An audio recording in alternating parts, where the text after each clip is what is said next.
And I found out that my parents were getting divorced. I found out that my mom was moving me out of my home into a new house that happened to be across the street from where they filmed Poltergeist. I was just crushed that they didn't do it sooner. Oh my God, the Poltergeist house? That's fucking rad. Fucking divorce is awesome. Holy shit. So then once my mom moved out, my dad started to show me the real scary movies. He let me watch Stephen King's It. I had nightmares for the next 6 years. I was like, really, Dad? Coming from a broken home wasn't hard enough? You had to throw in a child-eating clown? When Georgie died, I thought that was my fault too. I did not see the new It when it came out into theaters. I did not see it, because first, I'm a Tim Curry loyalist. Second, movie tickets are so expensive. I thought, you know what? If I want to see a painted man in a gutter, I'll go to West Hollywood at last call. Because money for us was very tight growing up. My dad really struggled paying bills. I was raised on top ramen and fear. But scary movies were our escape. It was what we did together. We watched all of them together, except for the one that was too real for him. Rent. Then when I was way older, like 9, he got me into all the 70s creature features. He let me watch movies like Jaws, Alien, Debbie Does Dallas.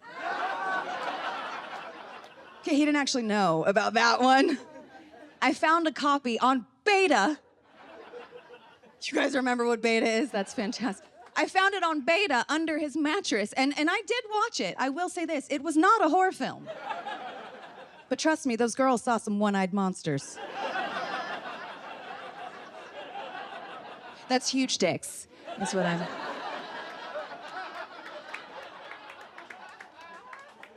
Then when I turned 10, my mom got in on the party. My mom decided, okay, yeah, all right, you can watch The Exorcist. She said, don't watch it until I get home. Make sure to wait for me. I said, okay. Put it on immediately. And I was such a brat. I was such a spoiled brat because I already seen so many scary movies that I thought, it's not even scary. Oh my God, it's pea soup. I'm so dumb. I couldn't appreciate how iconic that film was. Maybe it was because I'd already seen so many horrifying images over the years. Like my dad and his tidy not-so-whities with the elastic ripped, hanging down the side with the stain in the back. You know what did scare me? Having friends over. He didn't put on any pants, like you didn't. You think masturbating with a crucifix is uncomfortable? Try explaining to your friends that your dad gained a bunch of weight but was too cheap to buy a cane, so he just got around with a golf club. We would go to Jerry's Deli and he would plop it on the table, and whenever he needed a refill of his coffee to wash down his Newport Lights, he would just pick it up and wave it around at the waitress and yell, "Hey, Toots!" Jason Voorhees had a machete, Michael Myers had a kitchen knife, and Brian Hale had a fucking golf club. I didn't really know how much all of this affected me as an adult until the other day. I was having a real meltdown. I was just having a real moment, and I thought, you know, you should put something on that'll calm you down. So I put on the John Wayne Gacy tapes. Who does that? White women, mostly. My mom had a slightly better idea of what you could show a child. She let me watch Xena, Warrior Princess. That was our thing, was Xena. She even took me to conventions. She flew me all the way to New York City so that I could see Lucy Lawless play Rizzo in Grease. And I'm still straight. I just like to whale watch and have a mild crush on Sarah Paulson. Who doesn't? It's Sarah Paulson. Hello. She's the supreme. Coven. Okay, let's talk about that show for a second. Let's talk about it. So many things have happened on that show over the years that it's too messed up even for me to watch sometimes. Like people being sent to asylums for being gay, witches being burned at the stake, people with physical disabilities being called freak shows, nuclear war. Okay, you all know what show I'm talking about, right? American History.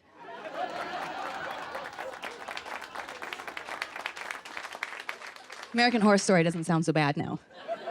I think for me, the real horror story was I lived in a place called Simi Valley for 10 years. You're familiar. Here's the thing about Simi Valley. It's basically where bad cops go to retire and crazy conservatives go to die. It's just a lot of white people and their shitty kids. It's very Village of the Damned. I went back there the other day because that's where the poltergeist house is. And I wanted a picture with the house. And I noticed the names of the streets that I actually took to get there. I took Easy Street, Nonchalant Drive, and Women Shouldn't Have the Right to Vote Lane. And the whole place is covered with those bus bench ads. You know the ones with the real estate agent's headshot? They were all over the place, and those make no sense to me. You're selling me a house. I don't give a shit what you look like. You know who should have a headshot? Gynecologists. Because if you're going down on me with a metal tongue and getting a copay, you better be pretty.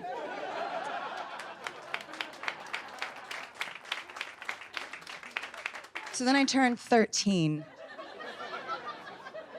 And I got to see my first scary movie in a theater. It was Scream. I became a woman that day. I did. Sometimes the killer underneath the mask is hideous and disgusting, and sometimes it's Skeet Ulrich. Now, I don't know what kind of a name Skeet is.